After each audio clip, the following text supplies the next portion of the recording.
تابوت سکینہ ایک مقدس صندوق ہے جس کا ذکر قرآن مجید، بائبل اور دیگر آسمانی کتابوں میں ملتا ہے۔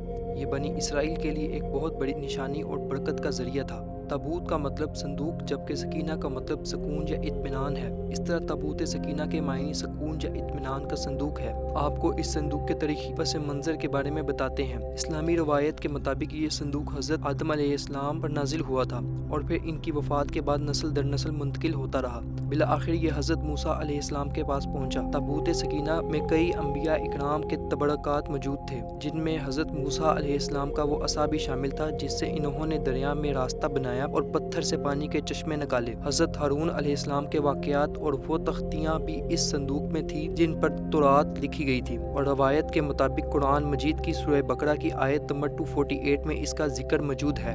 جب بنی اسرائیل نے اپنے نبی سے ایک بادشاہ مقرر کرنے کا مطالبہ کیا تاکہ دشمنوں سے جنگ کر سکے تو نبی نے اللہ کے حکم سے طالوت کو بادشاہ مقرر کیا۔ بنی اسرائیل نے ان کی بادشاہت پر شک ظاہر کیا تو نبی نے فرمایا کہ طالوت کے بادشاہ نے کی نشانی یہ ہے کہ تمہارے پاس وہ تابوت واپس آ جائے گا جسے تمہارے دشمن تم سے چھین لے گئے تھے، جس میں وہ یادگاریں بھی موجود ہے جو موسیٰ اور ہارون نے تمہارے لیے چھوڑی تھی۔ اسے فرشتے اٹھائے ہوں گے اور بے شک اس میں تمہارے لیے ایک بڑی نشانی ہے اگر تم ایمان لانے والے ہو۔ ایسا ہی ہوا۔ اللہ کے حکم سے فلسطینیوں نے اس صندوق کو بیل گاڑی پر رکھ کر بنی اسرائیل کے علاقے کی طرف بھیج دیا۔ فرشتے ان بیلوں کو ہانک کر سیدھا طالوت کے گھر کے قریب لے آئے۔ یوں تابوت سکینہ بنی اسرائیل کو واپس مل گیا اور انہیں یقین ہو گیا کہ طالوت ہی ان کے بادشاہ ہے۔ اس صندوق کی برکت سے بنی اسرائیل کے دلوں میں سکون اور اطمینان پیدا ہوا اور وہ جالوت کے خلاف جنگ میں کامیاب ہو گئے۔